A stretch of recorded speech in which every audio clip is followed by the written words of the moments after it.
नमस्कार, मी सौ मयुरी नरावार। अम्मा न्यूज मराठी बातमीपत्रामध्ये आपले स्वागत आहे। पाहूया आजच्या ठळक बातम्या।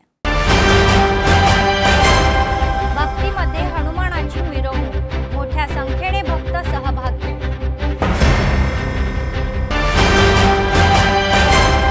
खासगी ट्रॅव्हल्स नियमांचा उल्लंघन, परवा न करणारे परिवहन अधिकारी। आजच्या सविस्तर बातम्या। आदिलाबाद जिल्ह्यात हनुमान दीक्षा मोठ्या भक्तिभावाने सुरू आहे। कडक नियमाने दीक्षा घेणारे हे भाविक आध्यात्मिक कार्यक्रम मोठ्या थाटामाटात साजरे करून आपली भक्ती व्यक्त करत आहे।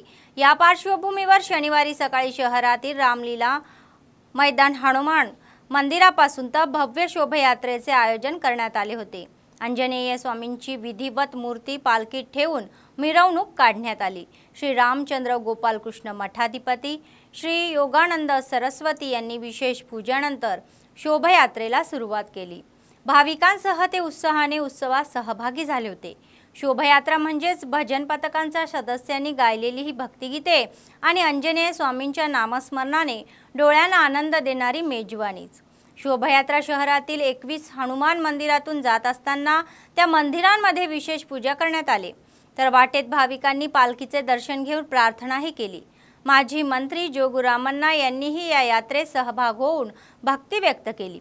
मठाधिपती म्हणाले की दरवर्षीप्रमाणे याही 7 हनुमान दीक्षा भक्तिपूर्वक प्रयत्न करत आहे, तर सुमारे 40 वर्षापासूनच प्राचीन मंदिरात दीक्षा घेणे हे एक सौभाग्य आहे असे त्यांनी सांगितले।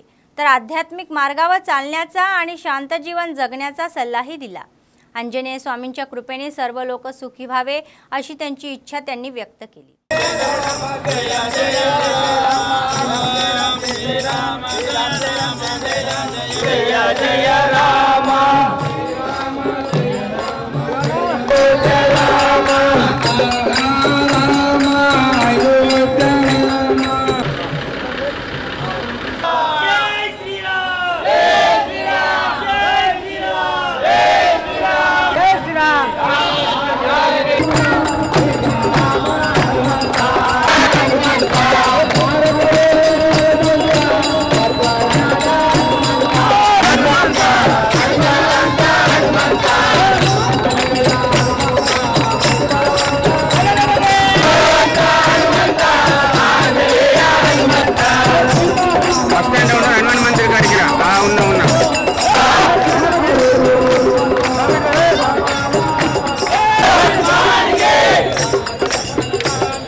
ఆదిలాబాద్ నగర వాసులందరికీ విజ్ఞప్తి, మన ఆదిలాబాద్ నగరంలోని హనుమాన్ దేవాలయాన్ని అన్నింటి దగ్గరికి పల్లకి సేవ సందర్భంగా శ్రీరామనామం అందరూ కూడా ఈరోజు తప్పకుండా సూర్యాస్తం లోపల రామకోటి అనవలసిందిగా లిఖితంగా ఇవ్వవలసిందిగా మనం అందరూ కూడా ఈరోజు సూర్యాస్తం వరకు రామకోటి మన ఆదిలాబాద్ నగర్ నుంచి అంజన్న ప్రీతి ప్రార్థకై అంజన్న యొక్క ఆశీర్వాదం కోసమై అందరము కలిసి ఆదిలాబాద్ నగరవాసులందరూ కలిసి తప్పకుండా రామనామాన్ని సహకరించవలసిందిగా మనవి.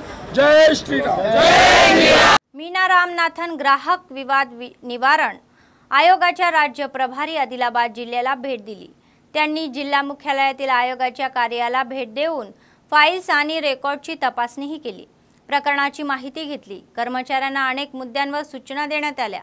कोणतीही त्रुटी दूर केली पाहिजेत तर कोणतीही समस्या आणि अडचणी त्यांच्या लक्षात आणून दिल्या पाहिजेत. भविष्यात अधिक चांगल्या सेवा देण्यासाठी प्रत्येकाने प्रयत्न करावे असे ते म्हणाले. त्यानंतर बार असोसिएशनच्या वतीने अध्यक्ष एनराला नागेश यांच्या उपस्थितीत वकिलांनी त्यांचा सत्कारचा कार्यक्रम करणार तर त्यांना स्नेहपूर्वक आमंत्रित करून शाल आणि पुष्पगुच्छ देऊन सन्मानित करण्यात आले. यापूर्वी त्यांनी प्रसार माध्यमांना सांगितले की त्या नियमित तपासणीचा एक भाग म्हणून येथे आल्या होत्या. कर्मचाऱ्यांची कामगिरी, अभिलेखांची देखभाल आदी बाबी तपासून सूचना करण्यात आल्याचे स्पष्ट करण्यात आले. प्रदीर्घ काळानंतर येथे आल्यावर ग्राहक आयोगाचे जिल्हाध्यक्ष जाबेद शामुल, अनेक वकील आणि इतर उपस्थित होते.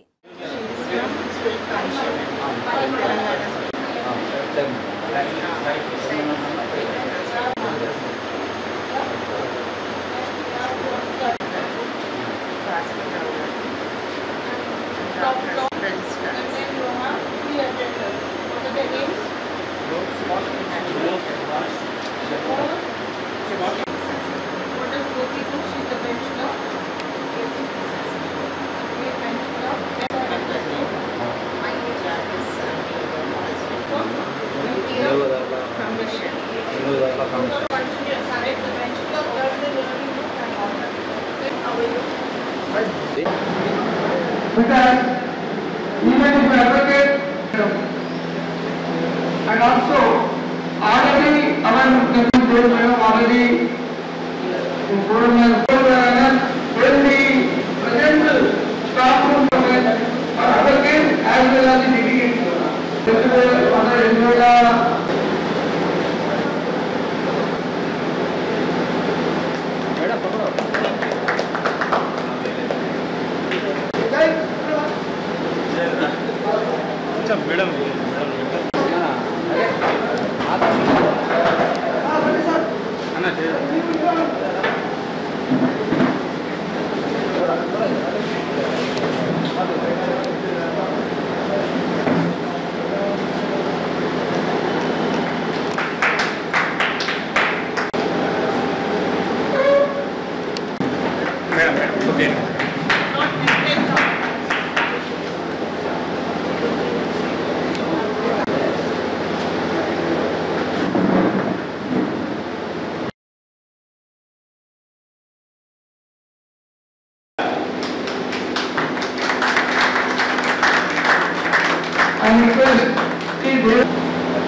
I request you to in-charge chairman Madam Meena Ramanathan. I request Bhavana Singh Madam Meena Ramanathan. I request Lalita Reddy Advocate.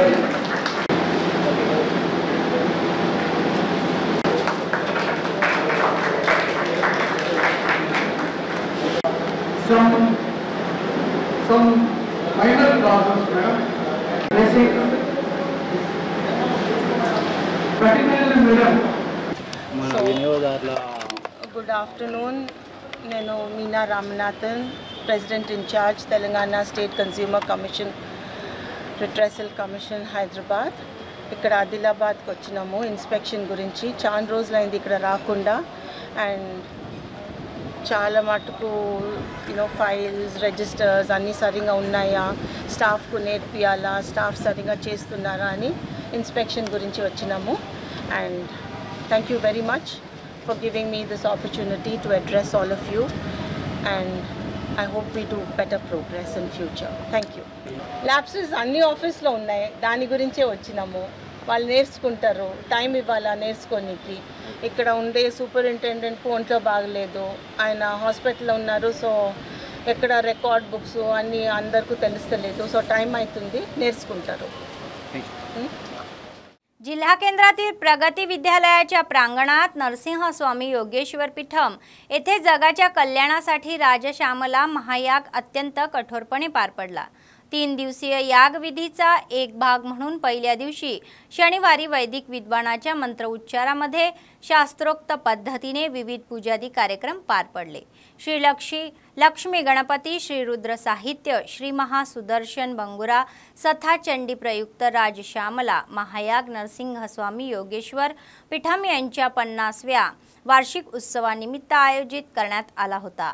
भाविक मोठ्या संख्येने सहभागी झाले। प्रगती विद्यालयाचे प्राचार्य आदिनाथ यांच्या कुटुंबासह यागविधीत सहभागी झाले। तर ब्रह्मश्री चिखली लक्ष्मी व्यंकटेश्वर शास्त्री सिद्धांत, ब्रह्मश्री चिखली अगस्त शास्त्री, ब्रह्मश्री चिखली वशिष्ठ नारायण शास्त्री, मंदिराचे पुजारी चिखली प्रसाद शास्त्री यांनी वैदिक मंत्रोच्चारामध्ये यज्ञकर्तू सादर केले। यावेळी वेदपंडितांनी सांगितले की उत्तरायणमध्ये करण्यात येणाऱ्या यज्ञाचे विशेष फळ मिळते। राजश्यामला महायाग या जगाच्या हितासाठी केले जात असल्याचे त्यांनी स्पष्ट केले। भाविकांनी मोठ्या संख्येने उपस्थित राहावे हे त्यांनी विनंती केली। चंद्रग्रहमावाहयामि स्थापयामि पूजयामि नमस्करोमि अथा अंगारकवर्तमानो निवेशजन् अमृतं मर्त्यञ्च हिरण्यकेन सविदार्थेनादे भोजाद भुवनानि पश्यन् अब्दन्दोरं प्रणीमः समर्थजावमास्य विष्ठासरस्वजालसरस्वः इन्दं वा विष्णुस्परिहवा महेन्द्रेभ्यः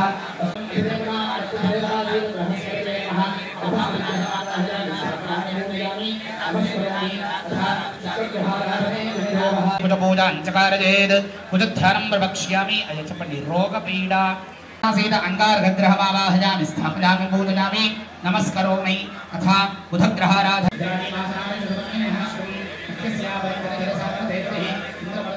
खाजगी ट्रॅव्हल्स अति आशा परिवहन विभागाच्या अधिकाऱ्यांची मिलाफ वेराशी प्रवाशांचे जीवन वाऱ्याच्या दिव्याप्रमाणे बदलत आहे।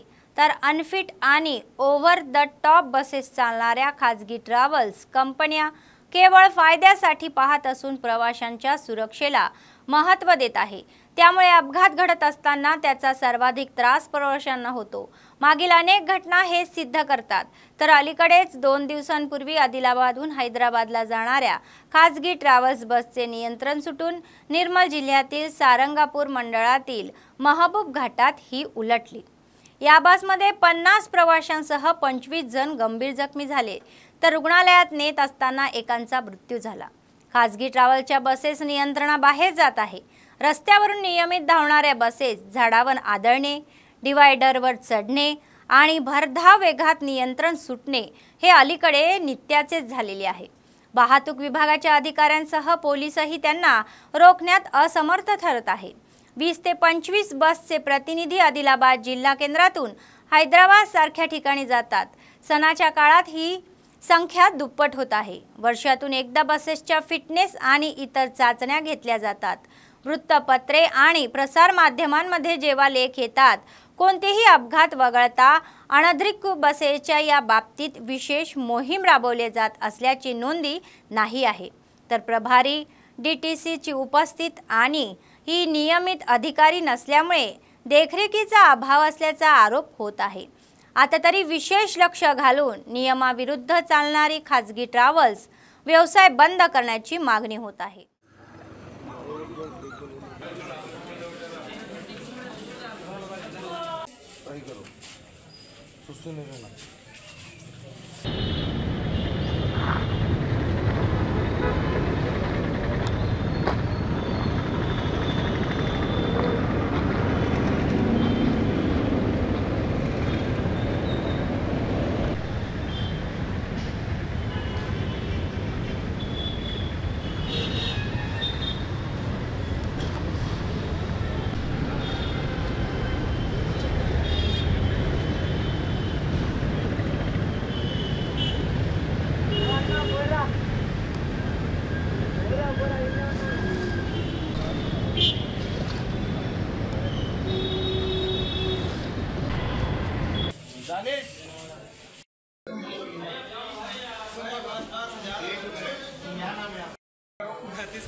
निर्मल शहरातील प्राचीन श्री लक्ष्मी व्यंकटेश्वर स्वामी मंदिरात शनिवारी पालखी सेवा करण्यात आली।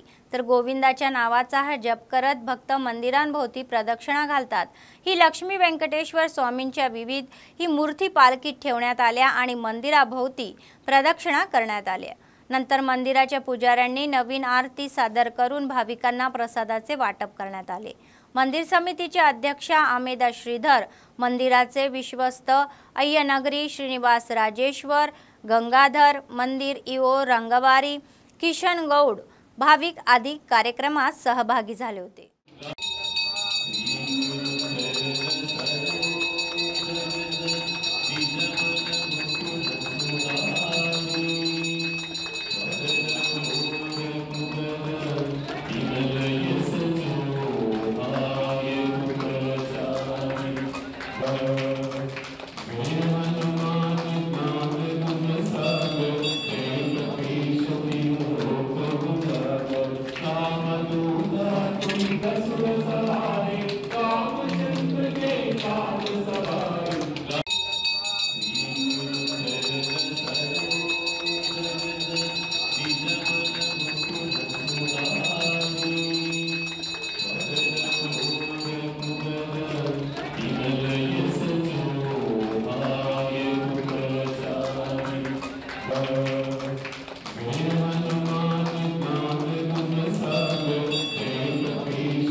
ITDA प्रकल्प अधिकारी खुशबू गुप्ता यांनी अम्मा आदर्श योजनेचा एक भाग म्हणून ITDA हद्दीतील सर्व आश्रमशाळा या महिन्याच्या अखेरीस त्वरित वीज जोडणी पूर्ण करण्याचे निर्देश दिले। उटनूर येथील KB कॉम्प्लेक्समध्ये DTDO आणि ATDO, ACMO आणि GCDO आणि ACRP यांच्यासोबत बैठक झाली। अपूर्ण ही इमारत आणि अतिक्रमणाची प्रलंबित बिले तातडीने मंजूर करण्यात येतील असे त्यांनी सांगितले आणि सेप्टिक टँकच्या गळतीबाबत युद्धासारखी दुरुस्ती केली जाणार आहे। तर काही अडचण आल्यास त्यांच्या निदर्शनास आणून 5 दिवसात सर्व कामे पूर्ण करावी अशी आदेश दिले। तसेच कोलाम, तोटी, कोलावार जमातीच्या विद्यार्थ्यांना हयातनगर आदिवासी कल्याण प्रतिभा गुरुकुल महाविद्यालयात प्रबोधन करून त्यात प्रवेश घेण्याची प्रोत्साहित करावे असे ते म्हणाले।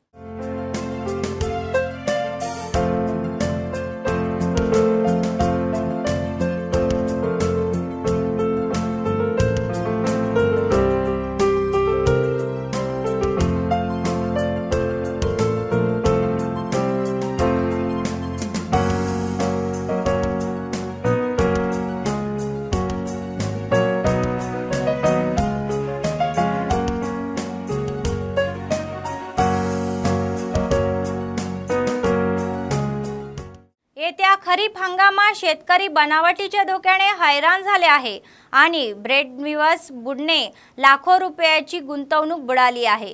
कापसाचे बियाणे कोटिंग करून अंकुरत होत नाही, तसेच पिकांची वाढ होऊनही त्याचा उपयोग होत नाही असे शेतकऱ्यांनी विरोध आणि निषेध केल्याचे अनेक प्रसंग यापूर्वी घडलेले आहे। ते प्रसंग टाळण्यासाठी यावेळी जिल्हा प्रशासनाने विशेष लक्ष दिले आहे।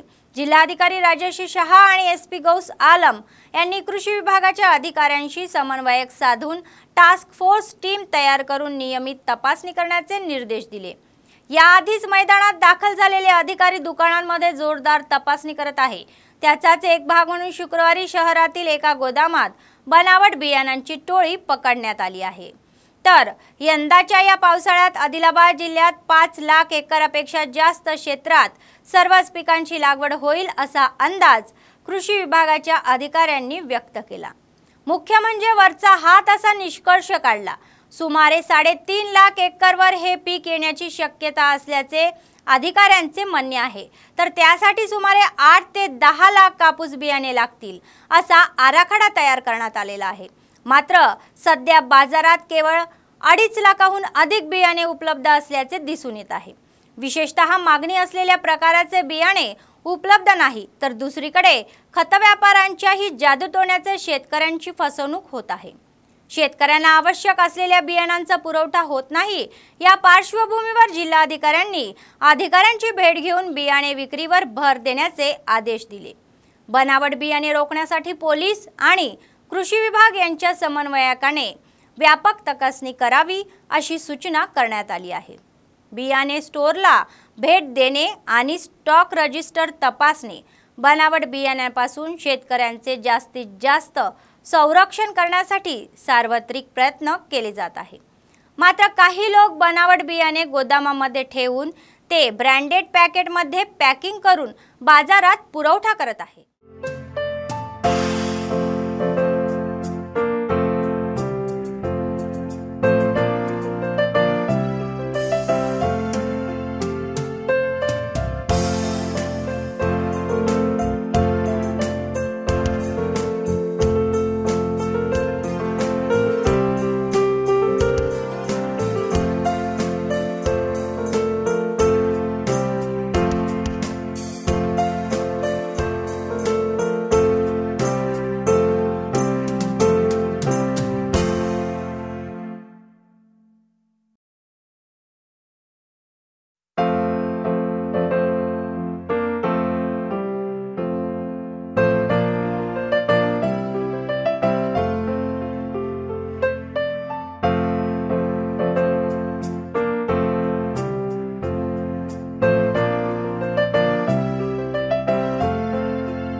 बातमी संपण्यापूर्वी पुन्हा एकदा ठळक बातम्या। भक्तीमध्ये हनुमानाची मिरवणूक, मोठ्या संख्येने भक्त सहभागी।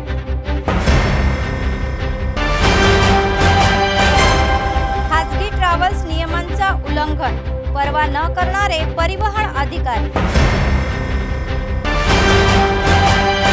या होत्या आजच्या बातम्या। पुढच्या बातमीपत्रात पुन्हा भेटूया। तोपर्यंत पाहत रहा अम्मा न्यूज, सत्तेसाठी जनतेसाठी। नमस्कार।